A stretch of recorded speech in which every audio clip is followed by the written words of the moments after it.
Hello everyone, स्वागत है आप सभी का मेरे यूट्यूब चैनल पे। तो गाइस, अभी कुछ दिनों पहले मैंने बिग बॉस के ऊपर बहुत सारे वीडियोस डाले एंड आप लोगों ने उसको काफी पसंद किया। एंड अब तो हमें पता चल ही चुका है कि बिग बॉस का जो विनर है वो है मुनव्वर फारूकी। तालिया तालिया उसके लिए, because he deserve to be the winner of Bigg Boss 17। And आज हम उसी के बारे में बात करने वाले हैं। सो थंबनेल से तो आपको क्लियर हो ही गया होगा कि हम आज मुनव्वर का बेसिकली एक शॉर्ट एनालिसिस करने वाले हैं कि क्या उसका सबसे बेस्ट पॉइंट्स था, यानी कि उसका स्ट्रेंथ था, एंड क्या उसका वीकनेसेस था। इन सारी चीज़ों के बारे में आज की वीडियो में हम आप लोग के साथ ये डिस्कस करेंगे। एंड आप लोग प्लीज़ मुझे बताना कि क्या मैंने जो बोला वो सारे पॉइंट सही थे, या अगर आप लोग कुछ ऐड ऑन भी करना चाहते हैं तो आप लोग बिल्कुल कर सकते हैं। तो चलिए, सबसे पहले हम आते हैं मुनव्वर के स्ट्रेंथ्स के ऊपर। तो जो सबसे पहला स्ट्रेंथ मेरे अकॉर्डिंग मुनव्वर का है वो है उसका फैन बेस। ऑब्वियसली जो उसका फैंडम है, फैन बेस है, वो इतना ज़्यादा स्ट्रांग है कि उसके आगे बाकी के टॉप 4 कंटेस्टेंट्स तो कहीं पे स्टैंड ही नहीं करते हैं। बिकॉज अंकिता, अरुण, मनारा और अभिषेक के जो फैन बेस हैं वो उनके कंपैरिजन में बहुत नीचे है, एंड मुनव्वर उसके कंपैरिजन में बहुत ऊपर है। एंड अगर हम टॉप 4 की बात ना करके अगर सिर्फ टॉप 2 कंटेस्टेंट्स की ही बात करें तो अभिषेक और मुनव्वर का भी जो फैन बेस था ना, उनके बीच में भी बहुत बड़ा डिफरेंस था। बिकॉज अगर हम एक सिंपल सा बस इंस्टाग्राम के फॉलोअर्स का बात करें तो मुनव्वर का इंस्टाग्राम का फॉलोअर्स 11 मिलियन था, एंड अभिषेक का इंस्टाग्राम का फॉलोअर्स जो था वो 3 मिलियन था। तो आप डिफरेंस तो देख ही सकते हो कि कितना ज़्यादा है। तो ऑब्वियसली जो फैन बेस था मुनव्वर का वो बहुत ज़्यादा था, जो कि उसको कहीं ना कहीं बिग बॉस का विनर बनने में बहुत बड़ा एडवांटेज दिया। नेक्स्ट स्ट्रेंथ पे आ जाते हैं। नेक्स्ट था रेस्पेक्ट।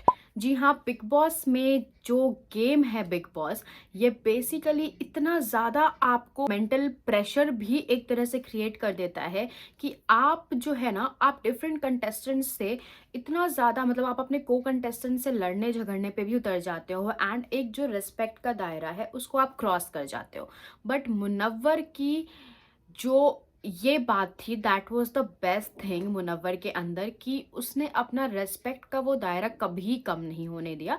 वो हमेशा अपने सारे कंटेस्टेंट्स को, भले ही उनसे झगड़े लड़े या कुछ भी करे, बट हमेशा रेस्पेक्ट उनको देता आ रहा था। कभी भी ऐसा नहीं हुआ कि उसने रिस्पेक्ट नहीं दिया अपने किसी भी कंटेस्टेंट्स को। अगर हम एक एग्जाम्पल भी ले तो मनारा और मुनव्वर के बीच में जो क्लैशेस हुए बीच में सीजन के, तो वो इतना ज़्यादा क्लैश हो गया था कि मनारा वॉज टेलिंग, मतलब बहुत कुछ वो मुनव्वर को बोल रही थी, ऐसे चलते फिरते टॉन्ट मारते हुए जा रही थी। बट मुनव्वर ने उसको बहुत कामली हैंडल किया, एंड फिर भी उसने मनारा को कुछ भी गलत नहीं बोला।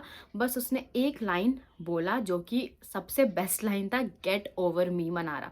That was the only statement जो वो हमेशा देता था जब भी मनारा उससे बात करने आती थी एंड उसको कुछ भी गलत बोलने आती थी। तो वो हमेशा अपना रेस्पेक्ट जो था वो मेंटेन करके रखता था अपने सारे कंटेस्टेंट्स के साथ।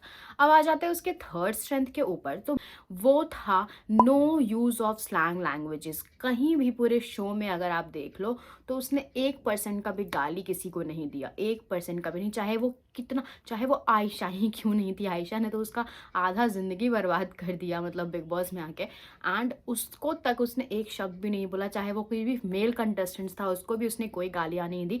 जबकि बाकी सारे कंटेस्टेंट्स ने कहीं ना कहीं उस गाली का यूज़ किया। अगर हम अंकिता की भी बात करें तो वो भी बहुत कोशिश की उस चीज़ को मेंटेन करने का, बट एंड तक आके वो भी गाली दे दी। और वो किसको दी थी? वो मनारा को दी थी जब, और बहुत सारे ख़राब तरीके के वर्ड्स भी उसने यूज़ किए थे, which I don't want to use right now. तो ये सारा कुछ हुआ, बट अगेन मुनव्वर ने कभी कोई स्लैंग लैंग्वेज यूज़ नहीं किया, चाहे उसका कितना भी ज़्यादा बड़ा झगड़ा हो जाए। ओके, अब आ जाते हैं हम उसके फोर्थ पॉइंट पे। जो मेरे अकॉर्डिंग उसका फोर्थ स्ट्रेंथ है वो है relation with everyone in the big boss house. तो उसका जो बिग बॉस हाउस में रिलेशन था उसके सारे को कंटेस्टेंट्स के साथ, वो कुछ ऐसा था जहाँ पे ना ही वो किसी के साथ एकदम कट ऑफ कर चुका था और ना ही वो किसी के साथ बेस्ट फ्रेंड था। अगर हम बात करें मनारा की, तो मनारा का वो बहुत टाइम साथ दिया था स्टार्टिंग ऑफ द वीक्स में, बट कहीं ना कहीं जाके बीच में उन लोग के बीच में क्लैशेस हो गए, एंड वहाँ पे भी उसका जो रिलेशन था वो ख़त्म उसने नहीं किया, बल्कि उसने बहुत दिनों तक ट्राई किया कि वो अच्छा हो जाए। बट जब वो एकदम से ख़त्म हो गया तो ही टोल्ड कि गेट ओवर मी मनारा, मतलब कहीं न कहीं फिर भी वो इस चीज़ को याद था, उसको याद रखता था कि शी वाज़ माय फ्रेंड, तो उसके वजह से हम उसको नॉमिनेट तो नहीं कर सकते। तो वो कभी भी पूरे एंटायर सीज़न में मनारा को नॉमिनेट नहीं किया। तो ये भी एक बहुत बड़ा पॉइंट था मुनव्वर के अंदर कि वो जो रिलेशन था सारे को कंटेस्टेंट्स के साथ, वो हमेशा कॉर्डियल बना के रखना चाहता था। किसी के भी साथ कोई गंदा और एकदम घिनौना रिश्ता उसने नहीं बनाया कि मतलब देखना भी नहीं चाहे वो किसी को, ऐसा रिश्ता उसने का किसी के भी साथ नहीं था, बल्कि एक अच्छा कॉर्डियल रिलेशन उसने सारे कंटेस्टेंट्स के साथ बना के रखा। एंड जो लास्ट स्ट्रेंथ है उसका वो है past experience from lockup. Obviously उसने एक और रियलिटी शो किया हुआ है, तो उसका पास्ट एक्सपीरियंस भी है उसके पास, एंड उसको आइडिया है कि किस तरीके से उसको गेम खेलना है ताकि वो उसको फाइनलिस्ट और विनर बना सके।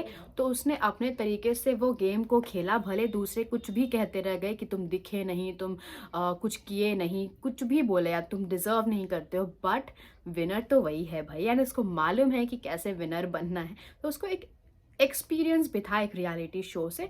तो हमने कहीं कहीं ना कहीं ये चीज़ नोटिस भी किया है कि जो कोई रियलिटी शो ऑलरेडी जीता हुआ होता है ना, वो दोबारा से भी चांसेस उसके होते हैं कि वो रियलिटी शो जीत जाए। बिकॉज याद अगर आपको होगा तो प्रिंस नरूला भी था जो कि एक रियलिटी शो के बाद इधर भी जीता। So that was the thing, and ये पांचों उसके स्ट्रेंथ है। अब आ जाते हैं उसके वीकनेसेस के ऊपर। तो जो सबसे बड़ा वीकनेस मेरे अकॉर्डिंग था वो था आयशा की एंट्री। आयशा की एंट्री होते के साथ ही इतना ज़्यादा डिप्रेस्ड और कहीं ना कहीं मतलब मुनव्वर एकदम अलग ही मुनव्वर बन गया था। जो लड़का मतलब ऐसा हंसता खेलता हमेशा घूमता था, शायरी मारते चलता था, वो बेचारा एकदम एक कोने में बैठ के कंटिन्यूसली रोने लगा था। तो उसका रीज़न कहीं ना कहीं था कि शायद उसको डर था कि कहीं और भी बातें ना निकल जाएं, जो उसने बाद में क्लियर भी किया कि मैं नहीं चाहता था कि किसी का नाम इन्वॉल्व हो इस चीज़ में। वो भी बहुत बड़ी डिग्निटी की बात है जो उसने मेंटेन करके रखी। उसने किसी भी पर्सन का नाम नहीं लिया एक के सिवाय। तो आयशा की जो एंट्री थी वो बहुत बड़ा ब्रेकडाउन था मुनव्वर के लिए। बिकॉज उसका गेम मतलब उसको आइडिया भी नहीं था कि ऐसा हो सकता है। एंड सोचो कि किसी को आइडिया ना हो और गेम खेल रहा है, एंड अचानक से उसके बीच में इतना बड़ा ऑब्स्टिकल आ जाए तो उसको कैसा और कितना ज़्यादा मुश्किल होगा उसको हैंडल करने में। तो ऑब्वियसली ये एक बहुत बड़ा वीकनेस था, बट अगेन वही वीकनेस को उसने अपना स्ट्रेंथ बनाया। एंड उसने देखा कि चलो अब पब्लिक के सामने मेरी बातें तो आ ही चुकी हैं, तो उसको कैसे हैंडल करना है उसको बिल्कुल अच्छे से आता था।